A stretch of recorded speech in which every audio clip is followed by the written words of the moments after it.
يا فتاح يا عليم يا رزاق يا كريم، يحرق ميتين الانسان على الصبح يا شيخ. تعال نشوف اللي حصل في عرض الرود النهارده يا جدعان. لا لا لا لا، بداية قوية قوية بجد بجد. انا مش بطبل، مش عشان اول فيديو ولا حاجة نسميه رأيي في عرض الرود، مش تحليل الصراحة، عشان بصراحة مش محتاج تحليل، الموضوع سهل يعني. اوريكم ازاي. بجد بجد فكرة أولية قوية جدا جدا من سين بانك. غسل رومان رينز بس محدش يقدر حاجة تانية والله العظيم. وقال لك ايه، شاف بات مكافح معدي كده، قال لك خد تعالى انت كمان. لا بس خلينا نتكلم بجد على اللي قاله على رومان رينز، حاجة قوية جدا. وقعد يتكلم بقى ان هو ناحية نيمبو بيبي اللي هو ايه، ابن الشركة، اللي هو ابوه مثلا. لما انت ابوك يبقى صاحب الشركة فانت بتشتغل معاه في الشركة وكده يعني، قصدي حتى لو انت حمار. وده اللي قاله يعني. انت قال له اول 8 ريسل مانيا مين ايفنت كنت خرا، محدش كان طايقك، كنت وحش، بس ما حدش رضى ان هو ما يمشوك لانك ايه، نيمبو بيبي. هنقول ايه يعني؟ يعني سين بانك لو عمر انه نص ماتش وحش كان بيضربوه بالخرزانه، فاهم؟ برومو جامد، برومو جامد، برومو جامد قوي قوي قوي. وعايزين نشوفه كامل هتلاقوه على تيك توك. ردة فعل عليه قويه، حته ذكيه جدا جدا جدا بمكفيه. ليه؟ لان انت دلوقتي بتستغل كل الموارد اللي معاك. دلوقتي انت عملت اللقطه بتاعت بات مكفيه وضايقت الناس قوي، فانت اي بيبي فيس عندك هيطلع ويمسك بات مكفيه وشموته كده، انت هتنبسط، الجمهور هينبسط، هيهلل. ودي اللي توقعتها لما سين بانك اتكلم عن كده. قال لك بات مكفيه اللي جاي ويتكلم بتاع الان اف ال بتاع الكره الامريكيه ده، قال بقى حاجه في الجون. قال لك بات مكفيه كان بيقول انا جاي عشان اسمه ده ابيع تذاكر. تذاكر ايه؟ عايز تبيع تذاكر؟ قال الاسعار. بجد بجد عظيمه، حلوه في الجون. راح قال لك ايه، بالله عليك ما تقللوا الاسعار، انا عايز الناس الحلوه اللي في هيوستن دي، اللي هو البلد بتاعت العرض يعني. انا عايز العوائل تيجي. يا لهوي ده الحلويات دي. لا لا بجد كان بيضرب جامد، كان ضرب في كله بقى.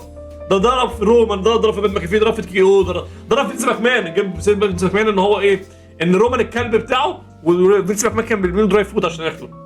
مش عايز حد يتخانق معايا، انا بقول لكم بس اللي فيها، انا بقول لكم اللي فيها.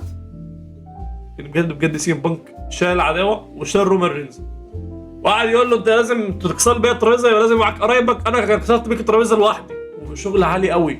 لا لا لا، هي ابروف ديسمس فقره وبدايه العرض الرو جامده جدا والله يعني. بص احنا بدانا بدايه قويه، ومش هقول لك استمرنا على نفس الرينج بتاع القوه، بس احنا نزلنا شويه شويه ما وقعناش يعني، نزلنا شويه بس. الفقره اللي بعديها جه في الباك ستيج سبيد بعدين هاوزن. شيل اللعنه عني وحش، لا مش هشيلها، هات لي قصر، هات لي القناه بتاعتك، حكايه الشغل ده. بعدين يطلع دان بيرس يقول له انت اللي جابك، قلت لك روح، انت مالكش مكان هنا، انت في ناس عايز ضربك وكده يعني. فطلعوا الفيجن قالوا ده تبعنا، احنا هنحميك، ما تمشيش، مش هتعرف تروح اصلا لوحدك، لازم تطلع معانا، عندنا ماتش. وخدوه غصب طلعوا معاه في الماتش. ماتش اوستن سيري ضد نايت، مش هتكلم عن ماتش قوي لان هو اصلا يعني ما كانش في ماتش على قد ما هو ايه، بناء للي حصل في اخر ماتش. حصل في اخر ماتش ان لوجان بول زق سبيد على ال نايت، فسبيد كده اتدخل بقى خلاص، فال نايت قال له انت مش قلت مش هتدخل يلا. فالمهم يعني ان ال نايت اتعصب جدا من سبيد، وبعدين قعد يجري وراه كده لحد هو طلع بره عشان يطلع. اشتغلت اغنيه الاسس ودخلوا جي وجيمي برضه عشان ايه، هم داخلين كده وده داخل كده. عمل قام سبيد نط من فوق ال نايت، وبقى لوجان بول لحقه واتجمعوا عليه في الاخر يعني. بعد كل الكلام ده كله يعني، اللي واو مش متوقع يا ساتر، ابسولوت سينما، ان هيتلعب ماتش 6 مان تاج تيم ال نايت جي وجيمي ضد ديفيجن لوجان بول واوستن سيري وسبيد. لطيف، انا استمتعت عامه، انا بحب الحاجات الانترتيننج دي يعني الفكره في ايه، ان انت ما ينفعش تقعد تعلي على اللي حصل اللي فات يعني. مثلا سين بانك كان برومو انتنس وشغال تقليع في رومان رينز وزاروك وبات ماكافي وتيكي او وفينس ماكمان وكل. بعدين تفكر ايه، التسليه كده، تحليه بقك كده يعني. انت مثلا اكلت اكله حرشه تقيله كده وبتحلي بقك دلوقتي. والله يعني برضه ماشيين لحد دلوقتي حلو في العرض. انا كده ما بحسبش شفقات البنات. بيطلع المفروض في ماتش فين بالور ضد دومينيك مين، ضد جيدي ماكدونا، ودومينيك بيهاجم فين بالور في دخلته وبيمسكه هو دومينيك، وهو يخرب بيت كده، وهو جيدي ماكدونا بيعجنوه ويحطوا عليه الكرسي والحاجات دي. بتسخن على العداوه بتاعتهم عشان ماتشهم في راس المانيا، فلذيذ شغال يعني، ما عنديش مشكله معاه يعني. كنا كده نزلنا كده شويه، رجعنا كده فوق. انا عاجبني، انا مبسوط لحد دلوقتي. نتكلم شويه عن اللي حصل بتاع فكره سيس رولينز طلع نفس الشخصيه بتاعته اللي هو الجديده، اللي هو الجده العصبي القص ما بيلبسش اللبس المتخلف اللي كان بيلبسه في الاول ده. طلع اتكلم قال ان انا عارف جونتر عمل كده ليه، ان هو اكيد ليه شغل مع ابو الهيمن. دي كلها برضو ايه، هو مش متاكد، هو ده تحليل. قعد يمخمخ كده في بيتهم، يقول لك انا معدي كده اسبوع افكر ليه جونتر عمل معايا كده. ما عندوش مشاكل شخصيه معايا ولا بينا تاريخ ولا بينا اي حاجه، فكده عشان بول هيمن. اكيد بول هيمن عينه معاه عشان يبقى بودي جارد ولا يحميه ولا اي حاجه. كلام منطقي ده اللي فكرنا فيه برضه على فكره، ماشي. وبعدين اللي يحصل بقى طبيعي زي ما كلكم توقعتوا، جونتر بيهاجم سيس، بس مش المره دي بقى ما بيموتش سيس، بيبقى متكافئ، الاثنين بيضربوا في بعض شويه وبتاع، بيحوشوا مع بعض ويفكوا. يخش جونتر للباك ستيج. انا بيخش جونتر للباك ستيج، بيلاقي ايه بقى؟ بيلاقي بول هيمن واقف بيقول له انا مدين ليك بشكر كبير ومش عارف ايه، بس انا على حد علمي يعني انا راجل كبير برضه ايه، والزهايمر اشتغل، انا ما كلمتكش ولا بينا شغل ولا بينا حاجه.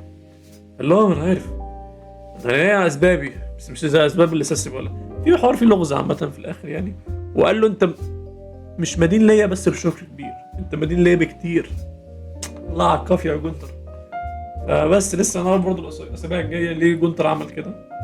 هل هو عمل كده عشان يبقى في صف بول هيمن او يعني يطلب منه خدمه بعدين؟ معرفش مين ده اللي بيحقق كل خدمات في الدبليو بي، مش فاهم انا. هو عرض حلو ولا في لا دخلنا. بصوا دلوقتي دخلنا على الماتش 6 مان تاج تيم. هو اللي بيضحك في الناس الموجوده ان كلهم مكسيكيين ما عدا جوفان ايفنز، فاهم هو ايه يعني؟ هو مش حتى مش قريب منهم، مش مثلا من قاره جنبهم، لا ده من قاره تانية خالص، من قاره حدانا تبعنا كده تبعنا. ده اللي بيضحك على ايه ده؟ على اساس الجراندي امريكانو اصلا امريكي اسباني ولا خرا مكسيكي. ايه ده؟ ما خدتش بالي صدق. ما علينا. الماتش كان جميل لذيذ حلو. فكره الماتش ده اتعملت ايه؟ ان هو في الماتش ده في كذا واحد منهم منافسين في ماتش الليدر ماتش، زي بنتا واسمه ده جوفان ايفنز ودراجون لي، فبيبيعوا الماتش يعني. بص دي بروفا، بص الرجاله دي بتعمل ايه، فايه بالله عليك شيل تذاكر واتفرج على الماتش كده يعني. فحلو فكرته، الماتش كان لذيذ، الماتش كان جميل، في سيكونسات حلوه. بس اللي حصل بعد الماتش ما كانش طبيعي، ما توقعتهاش خالص، ولما توقعتها يعني قللت طموحاتي. عودة ريمستيريو اغنيته اشتغلت دخلت. انا الصراحه كنت صريح معاكم بتفرج، ما حسيتش ان في حاجه ممكن يطلع يبارك يا رجاله عاملين ايه، وحشني والله كده. بس لما طلع وقال ان هو ماتش اللادر بتاع الانتركونتيننتال اللي في راس المنيا ناقصه واحد عشان يبقى تاريخي وانا التاريخي، اوف ماتش هيبقى جامد. الماتش ده هيبقى احسن ماتش في راس المنيا عامه، خلاص كده قفل. ريمستيريو بيعلن رسميا مشاركته في ماتش اللادر ماتش بتاع الانتركونتيننتال في راس المنيا. يا انا شكلي احب عروض الرو ولا ايه؟ والله يعني في كانت فقره كده تلميح بسيط على الديمون فين بلر، ان هو طالع اتكلم في الباك ستيج بعد اللي انت عملتوه معايا يا رجاله، انتوا هتطلعوا شخصيه جوايا جانب مني مظلم كنت دفنته من وقت طويل، الكلام الهري ده. هل ده يحصل في راس المنيا؟